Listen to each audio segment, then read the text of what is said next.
Hello everybody and welcome back to the final episode of the Paramount Story Wranglers Summer Writing Roundup. Now, a lot has changed over the summer. For instance, I got my new super cool story backdrop for my YouTube videos. My hair is way longer than when we first started. Go back to video 1, you'll see.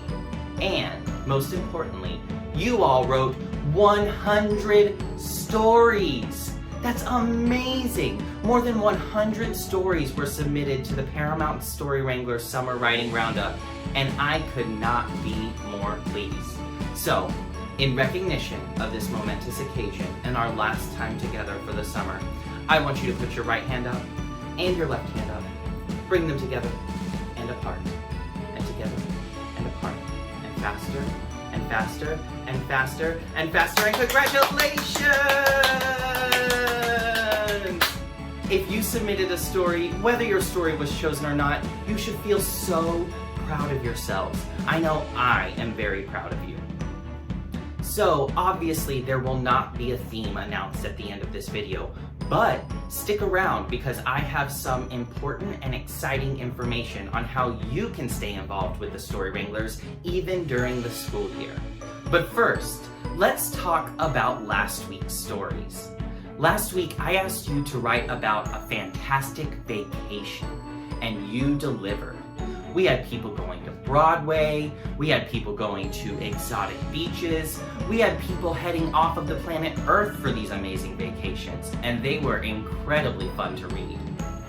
Our winning story, though, was full of fun and full of puns. I really think you're gonna like this one. So, without further ado, this story was written by Natalie Daubert at Magellan International School, and it's called Rats, an original Hogway musical. Once upon a time, there was a dingo named Tyler. Tyler lived in a small town on the east coast of the United States of Animals. His life was simple. Every day, Tyler would wake up around 11 a.m., eat his cereal, and watch TV with his best friend Bertha. Bertha was a bunny who lived with Tyler. Tyler and Bertha would always watch the same thing on TV every day, a recorded version of their favorite Hogway musical, Rats. Tyler's very favorite song from Rats was the very last, very emotional number, Remembery. All Bertha and Tyler wanted was to go to Newport and see Rats. They wanted to see it so much, they saved up almost enough money for 2 tickets to Newport via Seagull Airways. Bertha and Tyler worked hard selling homemade macrame owls to customers on Etsy. At the end of every day, they would see how much money they had saved up. Bertha and Tyler knew that eventually they would be able to go see Rats. Together, they would sing Remembry, imagining sitting in the dark theater and staring at the actors on stage as they danced and sang. But one day, Tyler and Bertha were playing ball in the parking lot. When it was Tyler's turn to catch the ball, Bertha threw the ball very high in the air, so high that it flew over Tyler's head and hit the window of a parked car. The window shattered into pieces. The angry moose who owned the car walked up to Tyler and Bertha and demanded they pay for the damage. They gave all the money they had saved up to go to Newport to the moose. The moose left with a snort. Tyler and Bertha spent the rest of their days inside their apartment, sulking.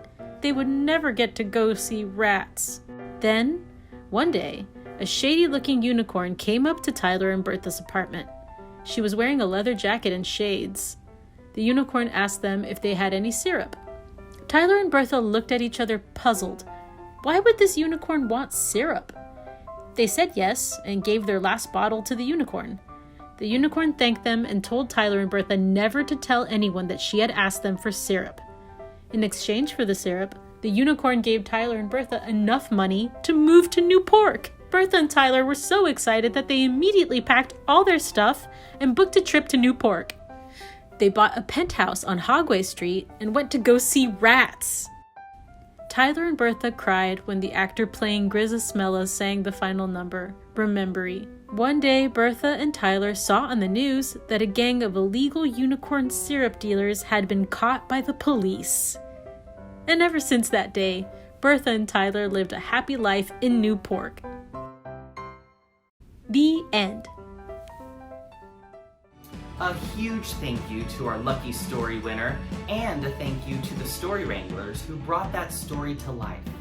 I also want to give one more gigantic thank you to anyone who has watched these videos, shared them with a friend, submitted a story, or even had their story turned into a performance by the Paramount Story Wranglers. This was an amazing summer, and we could not have done it without you. But if you're not ready to let go of the Story Wranglers just yet, have I got some news for you. Now, normally the Story Wranglers are a third grade creative writing program, and we are continuing all of that through the school year digitally. So if you are a third grader, or you have a third grader in your life that you think needs this program, reach out to me. All of my information is on the website that I've been sending you to all summer long, austintheater.org/storywranglers. And even if you're not a third grader, make sure you stay tuned to our website. Again, austintheater.org/storywranglers. We'll be sharing some very exciting announcements in the coming weeks to engage our students and families no matter where you are. But even if you don't engage with the Paramount Story Wranglers throughout the school year, you know the steps of writing, you know how to put a story together, and you have the imagination to bring any story you want to life. So keep writing. That's it for now, friends. Bye-bye.